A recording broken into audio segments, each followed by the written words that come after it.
নমস্কার বন্ধুরা, মঞ্জু কিচেন হাউজে আপনাদের স্বাগত। আজকের একটা সম্পূর্ণ একটা নতুন ধরনের রেসিপি আপনাদের কাছে শেয়ার করব।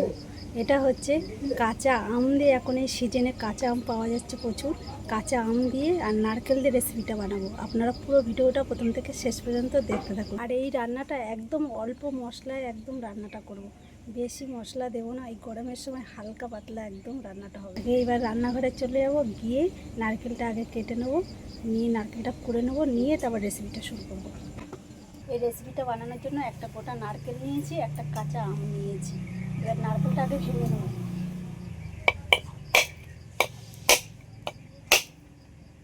নারকেলটা জল আছে, এক সাইডভাবে ভেঙে গেল।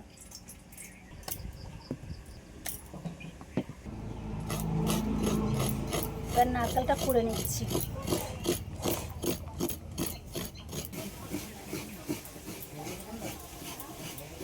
নারকেলটা তো পুরোটা কুড়ে নিয়েছি। এই নারকেল করার মধ্যে দিয়ে দেবো অল্প করে একটু জল। এভাবে একটু হাত দিয়ে ভালো করে এইভাবে চটকে চটকে নেবো।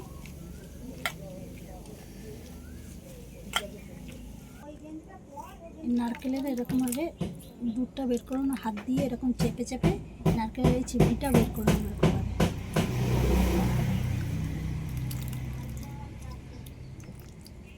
নারকেলটা অতিরিক্ত ঝুনো নারকেল তো, ওই জন্য অল্প করে একটু জল দিয়ে এইভাবে করে নিলাম।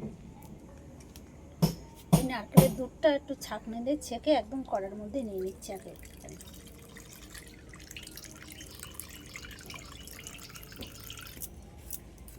এবার আমটা কেটে নেব। আমের খোসাটা একটু এরকমভাবে ফেলে দিতে হবে।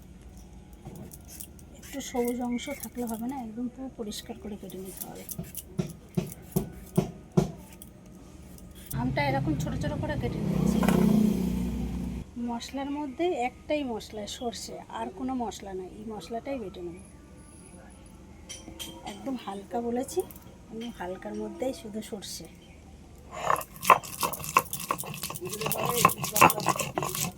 নারকেলের যে দুধটা বের করে নিয়েছি, এর মধ্যে দিয়ে দেবো এই যে আমটা কেটে রেখেছি, আর 3 থেকে 4টে কাঁচা লঙ্কা চিড়ে নিয়েছি, এগুলো সব দিয়ে দেবো। স্বাদ মতো লবণটাও দিই, সামান্য পরিমাণে হলুদের গুঁড়ো, অল্প করে সর্ষের তেল, সর্ষে বাটাটা, সবগুলো একসাথে খুব ভালো করে এভাবে মিশিয়ে নেব। নুনটা জ্বালিয়ে নিয়েছি আর কড়াইটা ধরেই বসিয়ে দিলাম। এবার একটা ঢাকা দিয়ে দেবো। ঢাকাটা খুলে মাঝে মাঝে এইভাবে একটু খুন্তি দিয়ে এইভাবে একটু হালকাভাবে একটু নেড়ে দিতে হবে। আবার এরকমভাবে ঢাকা দিয়ে দেবো। এইভাবে যতক্ষণ না আমটা সিদ্ধ হবে ততক্ষণ এইভাবে করতে হবে, তলায় না লেগে যায়। কত সুন্দর কালারটা এসছে, আর আমটাও কি সুন্দর সিদ্ধ হয়ে গেছে। এই রান্নাটা কিন্তু 5 মিনিটের মধ্যেই হয়ে যাবে। কেটে কুটে গুছিয়ে নিতে যে এইটুকু সময়।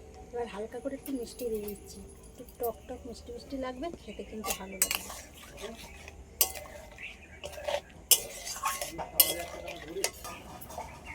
নারকেল দিয়ে আমটা রান্না হয়ে গেছে, এবার লাভিয়ে নিচ্ছি। এরকম পাতলা অবস্থায় লাগাতে হবে। এই গরমের সময় কিন্তু এরকমভাবে রান্না করলে খেতে কিন্তু দারুণ লাগে। আপনারাও আমার মতন করে বানিয়ে খেয়ে দেখবেন। আর আমার এই ভিডিওটা যদি আপনাদের ভালো লেগে থাকে, চ্যানেলটিকে সাবস্ক্রাইব করবেন, লাইক কমেন্ট শেয়ার করে বন্ধুদের পাশে থাকবেন। আবারও দেখা হবে পরবর্তী ভিডিওতে।